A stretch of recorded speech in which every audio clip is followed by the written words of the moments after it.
నమస్కారం VNR news వార్తలకు స్వాగతం. నా పేరు సుమలత. వార్తల ముందుగా హెడ్లైన్స్.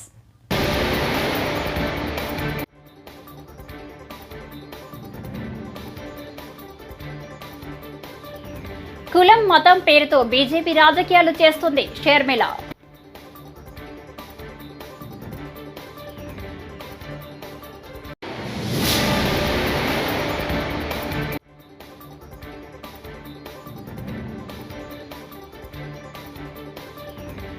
నేను ఉద్దేశపూర్వకంగా అలా మాట్లాడలేదు, నన్ను క్షమించండి దిల్ రాజు.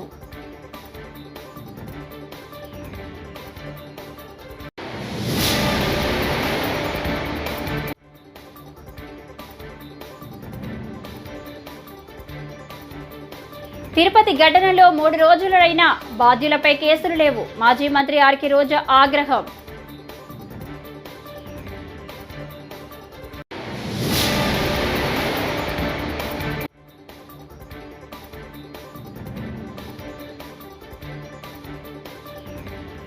సొంతూళ్లకు నగరవాసులు. హైదరాబాద్ విజయవాడ జాతీయ రహదారిపై భారీ రద్దీ. ఇక డీటెయిల్స్ చూస్తే, తిరుపతి తొక్కిసలాట జరిగి 3 రోజులైన బాధ్యులపై ఇప్పటి వరకు ఎటువంటి కేసు నమోదు చేయకపోవడం దారుణమని మాజీ మంత్రి వైఎస్ఆర్సీపీ అధికార ప్రతినిధి ఆర్కే రోజా ఆక్షేపించారు. ఇటువంటి దుర్ఘటన జరిగినా ఇంకా కూటమి ప్రభుత్వంలోని సీఎం, డిప్యూటీ సీఎంలకు బుద్ధి రాలేదని మండిపడ్డారు.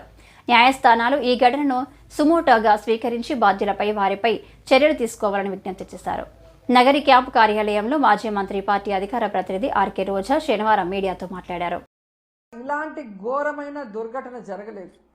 చంద్రబాబు నాయుడు ఏ ముహూర్తాన ముఖ్యమంత్రి అయ్యాడో ఈ టీటీడీ అలాగే వెంకటేశ్వర స్వామి పరువు ప్రతిష్ట దిగజారిపోయేలాగా ప్రతి ఒక్క కార్యక్రమం చేయటం మనం కళ్ళారా చూస్తున్నాం.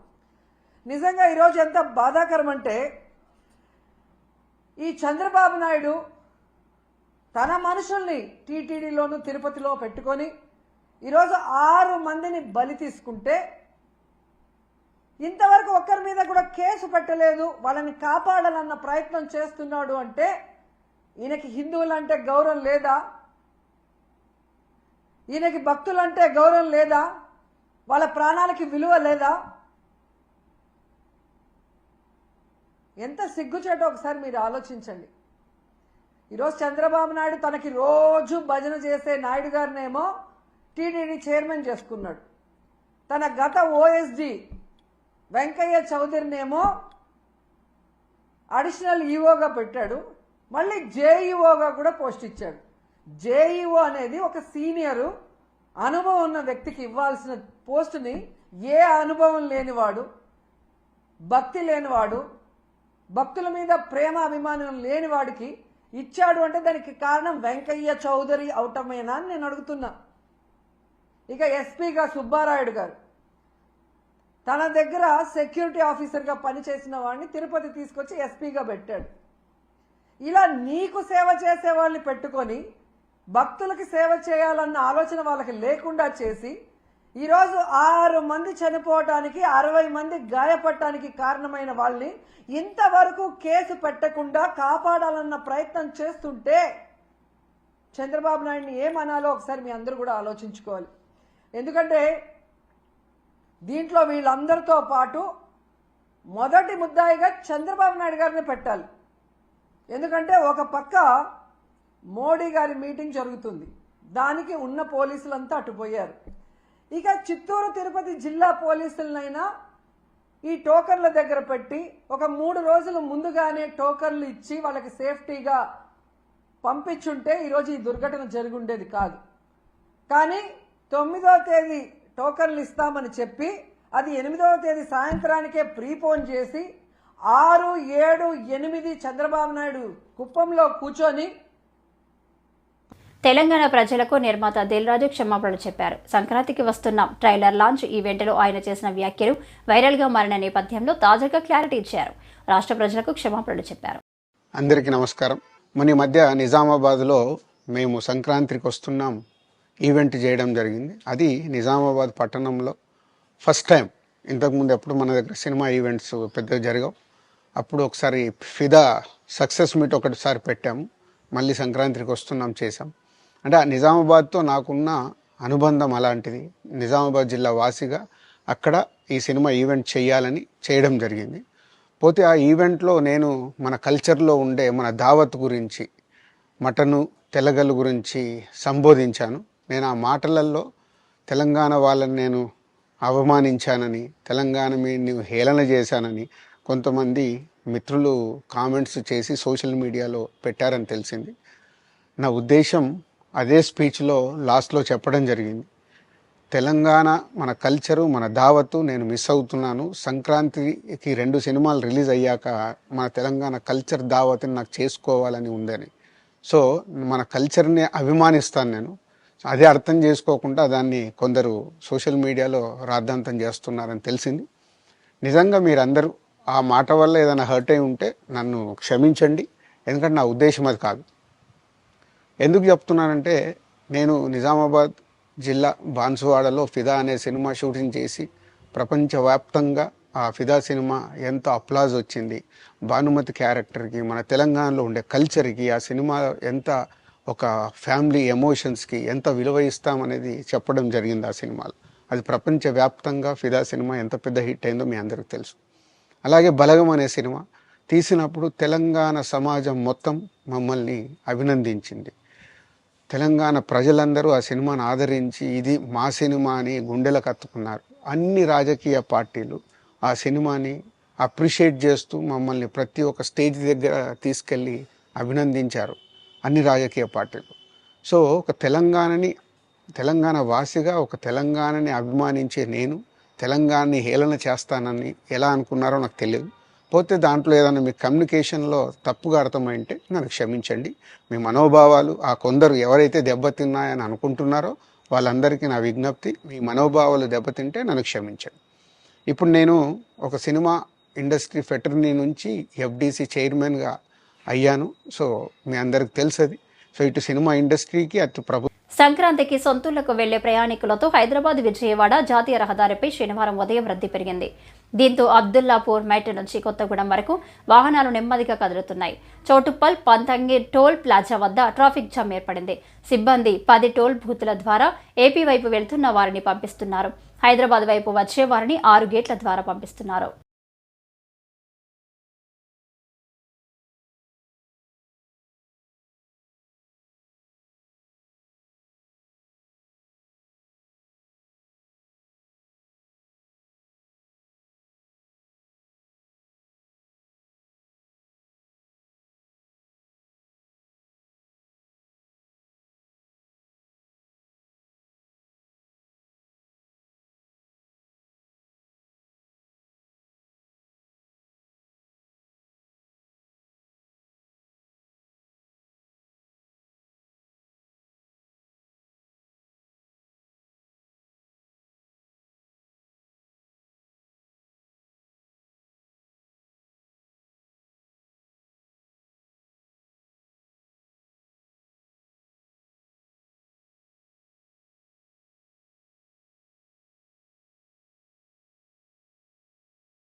కులం మతం పేరుతో బీజేపీ రాజకీయాలు చేస్తుందని AP Congress chief YS Sharmila ఆరోపించారు.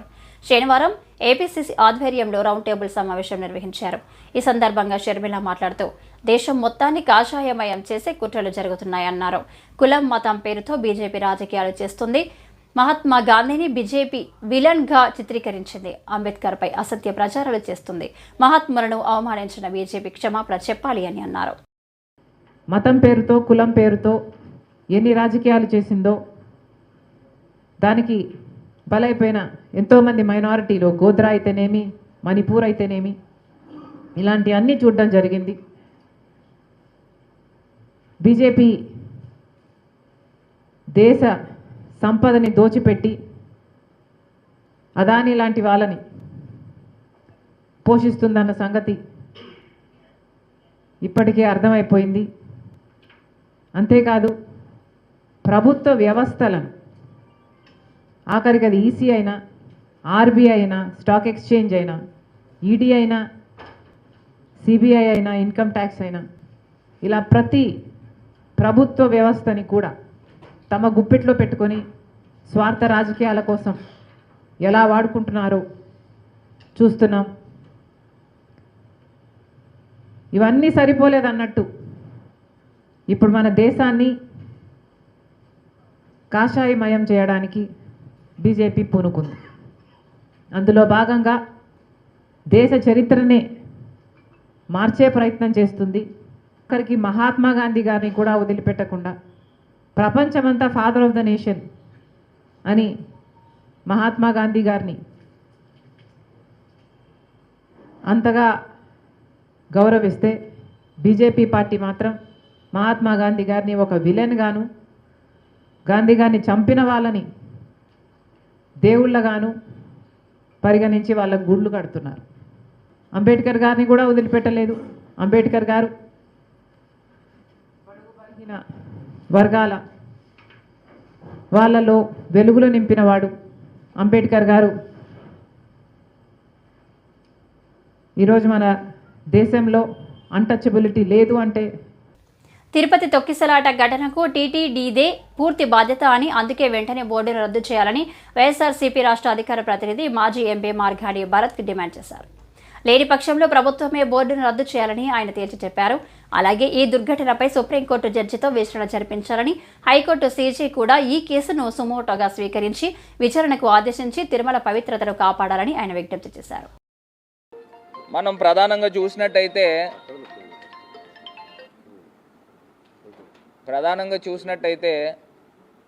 తిరుపతి పైన కాకుండా తిరుపతి కొండ కిందన వీళ్ళు ఏం చేశారనండి, 8 పాయింట్స్లో వైకుంఠ ఏకాదశి టోకెన్స్ వేస్తామని చెప్పేసి 3 టీటీడీకి సంబంధించిన ప్రదేశాల్లో 3 ప్రదేశాలు, మిగతా 5 ప్రదేశాల్లో గవర్నమెంట్ స్కూల్స్ అనో మనం ఎలక్షన్స్ పోలింగ్ జరిగితే ఎలాగైతే నుంచోబెడతారో ఆ ప్రక్రియ ప్రకారం నుంచోబెట్టారు.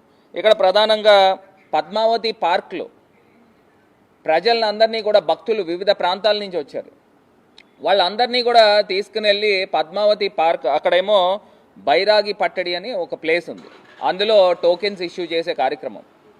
ఈ పద్మావతి పార్క్లో ఉదయం 8 గంటల దగ్గర నుంచి ప్రజలందరినీ కూడా దాని లోపల వేసేసి ఆ పద్మావతి పార్క్ గేట్ తాళాలు వేస్తారంట. ఎంత ఆశ్చర్యకరం అంటే, పోనీ తాళాలు వేసిన వాళ్ళు ఆ లోపల సౌకర్యాలు ఏమన్నా కల్పించారని అంటే అది లేదు. మంచినీళ్ళు లేవు, భోజనాలు లేవు, లేకపోతే చిన్నపిల్లలు ఉంటారు, వాళ్ళ పరిస్థితి ఏంటి?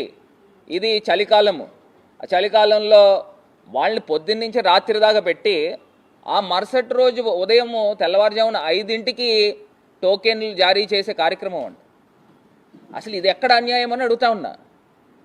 ఏదో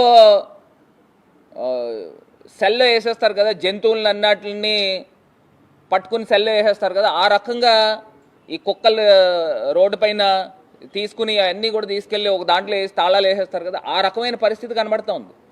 అసలు నాకు ఒకటి అర్థం కాని అంశం ఏంటంటే, మరి చిన్నపిల్లలు ఉంటారు, మరి పండు ముసలివారు ఉంటారు, వీళ్ళందరి పరిస్థితి ఏంటండి? మీరా కాఫీలు కానీ లేకపోతే భోజనాలు కానీ ఏ రకమైన సప్లై లేకోకుండా అందులో పెట్టాల్సిన అవసరం ఏంటి? ఇప్పుడు అక్కడ ఉన్న ప్రజలు కూడా నాకు తెలిసి 4-5 వేల మంది 5,000 మంది ఉన్నారనేది మా తాలూకా ఇన్ఫర్మేషన్. వచ్చిన తర్వాత మీరు ఆ మాత్రము క్రౌడ్ మేనేజ్మెంట్ చేయలేని పరిస్థితులు కనబడతా ఉన్నాయని అడుగుతున్నా. ఒక పక్కనేమో నిన్న చంద్రబాబు నాయుడు గారు రివ్యూ తీసుకుంటే ఆ రివ్యూలోనే టీటీడీ చైర్మన్ అదేవిధంగా ఆయన ఈఓ గారు వాళ్ళిద్దరూ కూడా ఒకళ్ళ మీద ఒకళ్ళు నిందలు వేసుకుంటున్నారు. ఒకరికొకళ్ళు పడట్లేదు, సమన్వయ లోపం ఉందని చంద్రబాబు నాయుడు గారికి తెలుసు. అసలు అక్కడ ఆ రకమైన కార్యక్రమం చేస్తూ నాకు ఒకటి అర్థం కాని అంశం ఏంటంటే, అసలు దేవస్థానమా లేకపోతే రాజకీయ పార్టీ కార్యాలయమా? అసలు అక్కడ ఆ రకమైన ఆ ప్రక్రియ ఏంటండి? నాకు అర్థం కాల.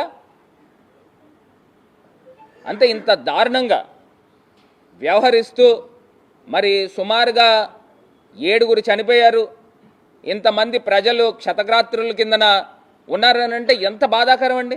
సంక్రాంతి సంబరాల పేరిట కోడి పందాలు జంతు హింస జరగకుండా చూడాలని హైకోర్టు ఆదేశించింది.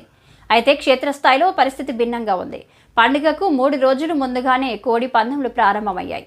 అమలాపురంలో కొందరు బహిరంగంగా టెంట్లు వేసి కోడి పందాలు నిర్వహిస్తున్నారు.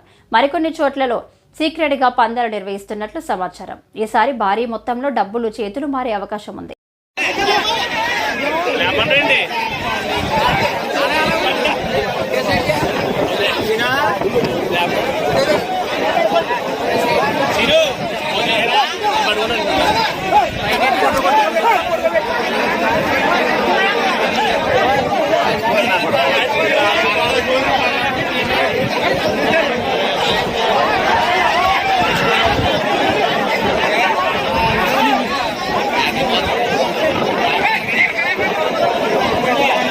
శీతాకాలం కారణంగా జమ్మూ కాశ్మీర్, హిమాచల్ ప్రదేశ్, ఉత్తరాఖండ్ తదితర రాష్ట్రాల్లో మంచు విపరీతంగా కురుస్తుంది. దీంతో జమ్మూ కాశ్మీర్లోని గుల్మార్గ్లో మంచు దుప్పటి కప్పేసింది. జోరుగా మంచు పడుతుండటంతో పరిసర ప్రాంతాలన్నీ ఆహ్లాదకరంగా కనిపిస్తున్నాయి. దాంతో ఇవాళ గుల్మార్గ్కు వెళ్లిన పర్యాటకులు తెగ ఎంజాయ్ చేస్తున్నారు. దీనికి సంబంధించిన వీడియో సోషల్ మీడియాలో వైరల్ అవుతుంది.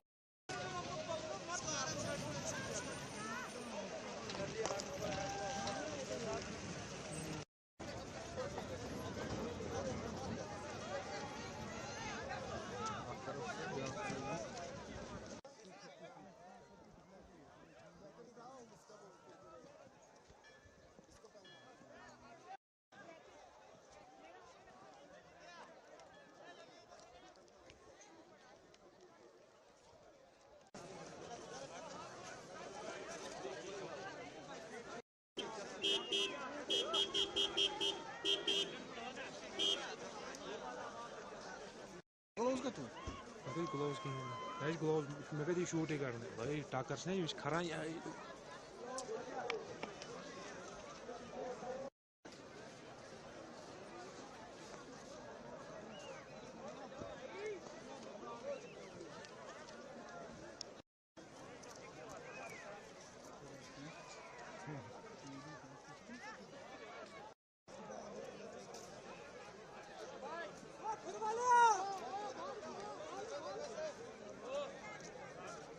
తిరుపతి తొక్కిసలాటలో గాయపడి ఆసుపత్రిలో చికిత్స పొందుతున్న వారిని మాజీ ముఖ్యమంత్రి వైఎస్ఆర్సీపీ అధ్యక్షులు వైఎస్ జగన్మోహన్ రెడ్డి పరామర్శించిన సందర్భంగా ఆయనపై మంత్రి ఆనం రామనారాయణ రెడ్డి అర్థం లేని ఆరోపణలు చేశారని వైఎస్ఆర్సీపీ తిరుపతి జిల్లా అధ్యక్షుడు టీటీడీ మాజీ చైర్మన్ భూమన కరుణాకర్ రెడ్డి మండిపడ్డారు.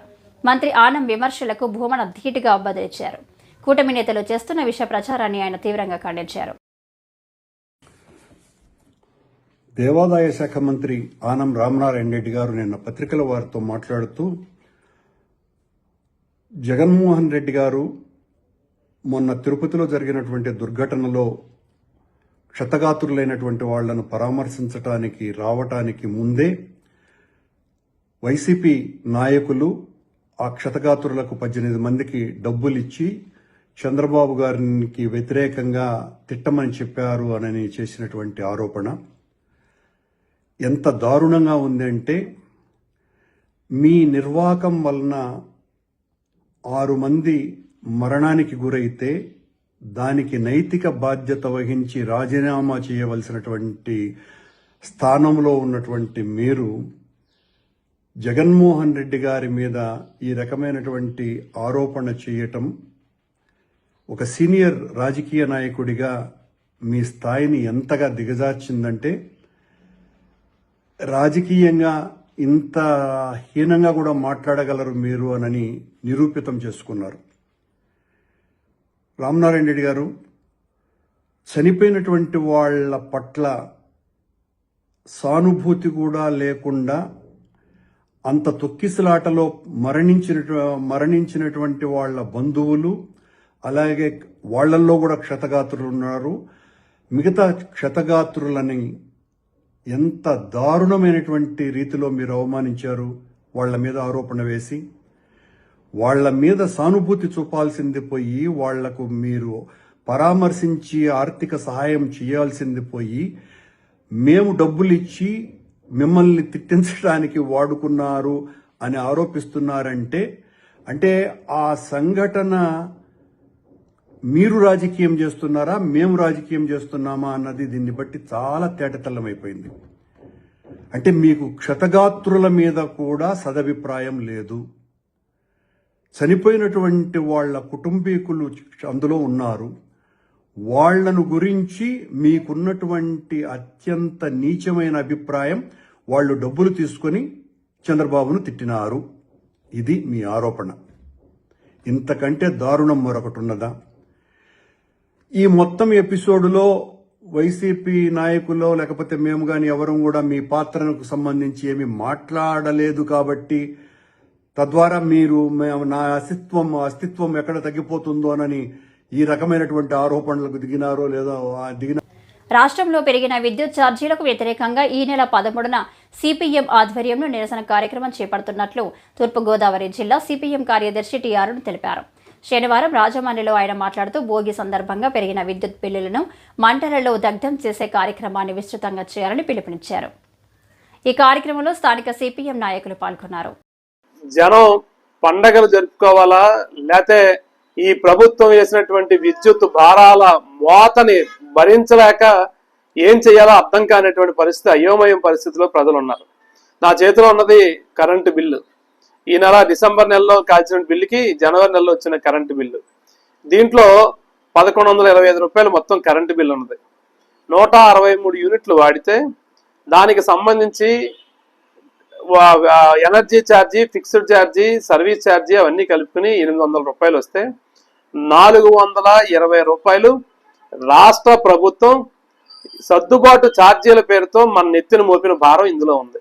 అంటే 2019, 2020, 2021 సంవత్సరాల్లో ఆల్రెడీ మనం వాడిన యూనిట్లకి కరెంటు బిల్లు ఏదైతే చెల్లించామో ఆ చెల్లించిన బిల్లుల మీద, ఆ యూనిట్ల మీద అదనంగా 60 పైసలు, యూనిట్కి 60 పైసలు చొప్పున సర్దుబాటు ఛార్జీ 1, 2, 3 అని చెప్పి ఇవాళ 420 రూపాయలు అదనంగా దీని బారేరు. అంటే 800 రూపాయల కరెంటు బిల్లు వస్తే 420 రూపాయలు సర్దుబాటు ఛార్జీల పేరుతో ప్రజలను ఎత్తిన భారం మోపి ఇవాళ జనాల్ని పండగ పూట జనం ఎత్తిన కరెంటు బిల్లుల భారం మోపుతున్న పరిస్థితి ప్రభుత్వం తీసుకున్నది.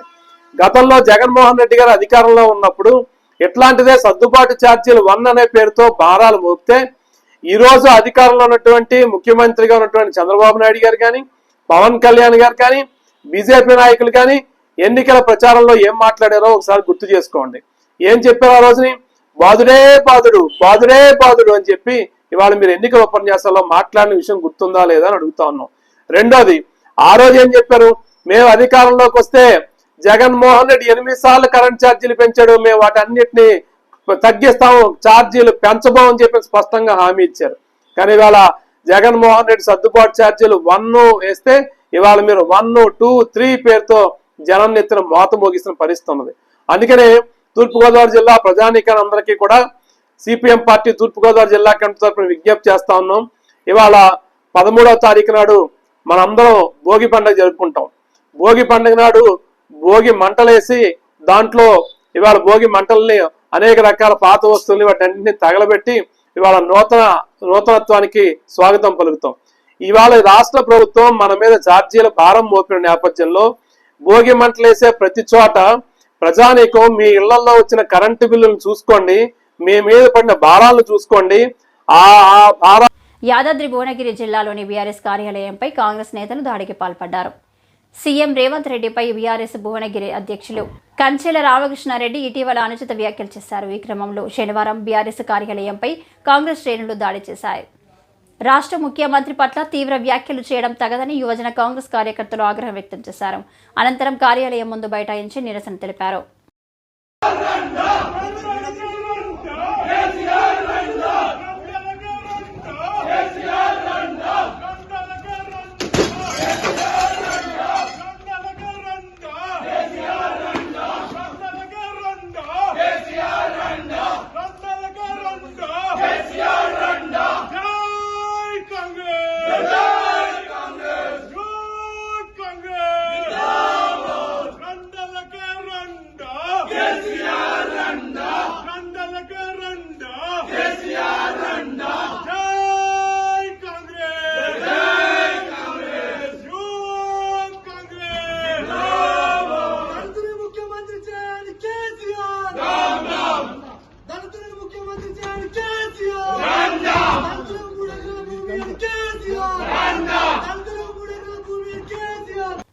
సంక్రాంతి పండుగ సందర్భంగా ఏర్పాటు చేసే కోడి పందాలు పేకాట శిబిరాలకు ప్రజలు దూరంగా ఉండాలని తిరువూరు సీఐ గిరిబాబు అన్నారు. నర్సంపేట మండలంలోని ప్రతి గ్రామాల్లో కోడి పందాల బరులను వారు ధ్వంసం చేశారు. ఈ సందర్భంగా విసన్నపేట పోలీస్ స్టేషన్లో ఆయన మీడియాతో మాట్లాడారు. గీత దాటి కోడి పందాలు పేకాట నిర్వహిస్తే చర్యలు తప్పవని హెచ్చరించారు. సంక్రాంతి పండుగ సాంప్రదాయంగా జరుపుకోవాలని ఎస్ఐ రామకృష్ణ అన్నారు.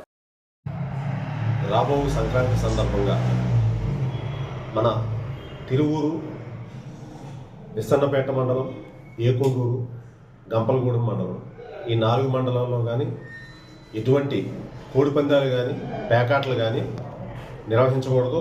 అదేవిధంగా వాటి కోసం ఎటువంటి సన్నాహాలు చేసినా వాటి మీద కఠిన చర్యలు తీసుకోవడం జరుగుతుంది.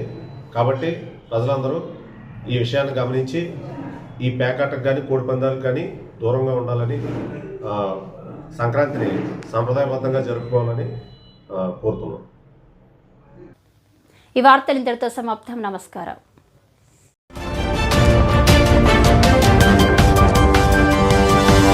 Thank you.